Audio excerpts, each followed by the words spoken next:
two Americans who were being held hostage now reuniting with family members in Israel this morning. Hamas releasing a mother and daughter kidnapped during that deadly attack nearly 2 weeks ago.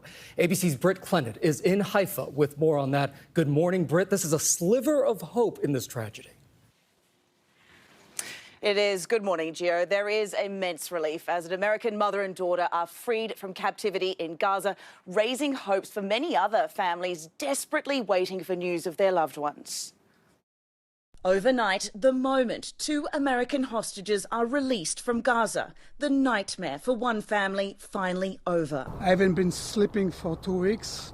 Tonight I'm going to sleep good. 17-year-old Natalie Ranan and her 59-year-old mother Judith, visibly still in shock, overwhelmed, in this Hamas video as they're released to Red Cross workers in Gaza. These two Americans are now safely in the hands of Israeli authorities in Israel. This image showing Judith and Natalie hand in hand with the Israeli hostage negotiator as they return to Israel for the first time since being taken by Hamas during a brazen rampage on October 7th. Over the coming hours, they'll receive any support and assistance they need.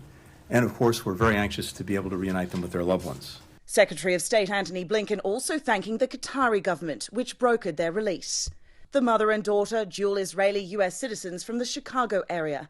They were in Israel celebrating a family member's birthday when they were kidnapped from Nahal Oz kibbutz and brought to Gaza. Back home in Illinois, Natalie's father rejoicing at the news of their release. I'm going to hug her and kiss her, and it's going to be the best day of my life. They were among the now more than 210 people held captive by Hamas, including several more Americans. President Biden spoke by phone with the Ranan family members following news of their release. During an address from the Oval Office on Thursday, the president making it clear they are doing everything they can to get every hostage back. As president, there is no higher priority for me than the safety of Americans held hostage. Families of the remaining hostages questioning what this may mean for their loved ones. The family of 3-year-old American Abigail Moridan, captured as a hostage after her parents were killed, hoping for her release. What I do hope is that through the negotiations and through the work that the U.S. government is doing,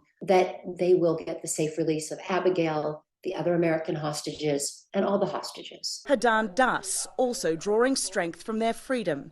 Her 2 children, Sahar and Erez, are still missing along with their father. Erez, seen here in this video, being manhandled by the militants.